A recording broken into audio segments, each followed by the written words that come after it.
We are seeing, it's the final stretch towards the elections, but yet issues to do with how the election will be conducted continue to be contested. The issues to do with the printing and storing, production of ballot papers, but also the voters' roll.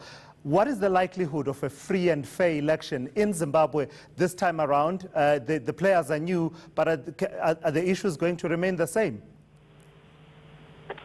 Well, we will know tomorrow because they are meeting tomorrow. The various parties and ZEC are meeting tomorrow to try and iron out the differences. And as things stand, clearly the elections are far from being a free, fair and credible exercise. Yes. What makes them fail to meet that standard? What are some of the issues that are of concern?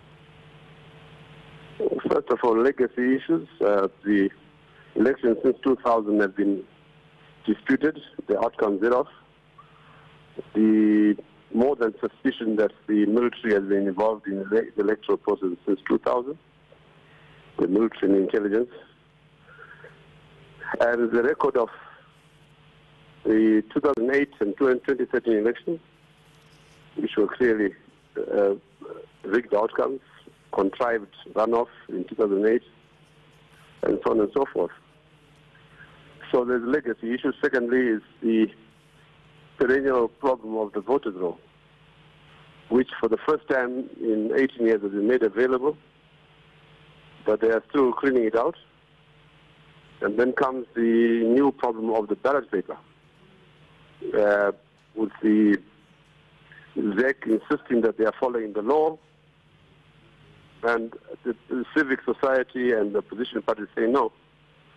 ZEC has to go beyond the law, as happened in Zambia, where the Electoral Commission took the opposition parties to Dubai to witness the printing of the ballot paper, came back together, and together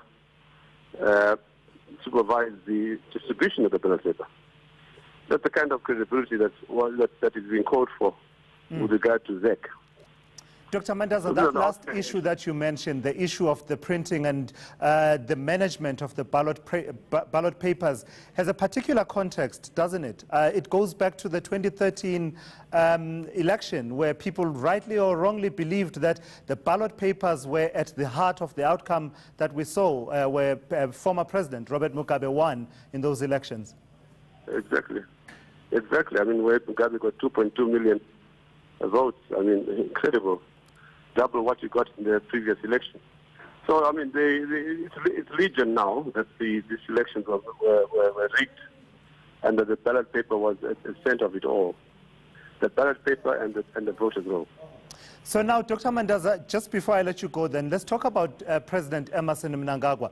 He's been making the right kind of, tones and sort of noises in as far as reform is concerned. Many people have noted that. So are you saying to me that that has not been backed up by action? He's been undertaking that the election will be peaceful and that it will be free and fair. So you're saying to me that he has not put actions to make sure that, his words are realized? Well, he's the last person to give those kind of assurances, given that he has been at the center of these disputed elections.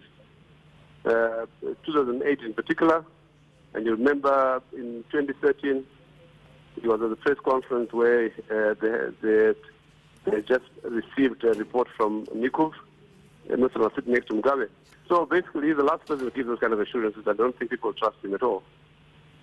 So just as a final question then, is it wise then for the opposition in Zimbabwe to go into this election with the issues that they are raising and the issues that you are highlighting? I'm reminded here of the late Morgan Tsvangirai and how he would decry how rigged the whole system is and how it's not a free and fair election, and then would proclaim, but the people would win nonetheless, and time again he was proven wrong.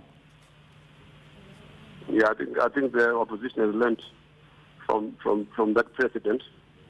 All I know is that if there is no agreement tomorrow, there's likely to be declared a deadlock, and we could have a crisis around the election.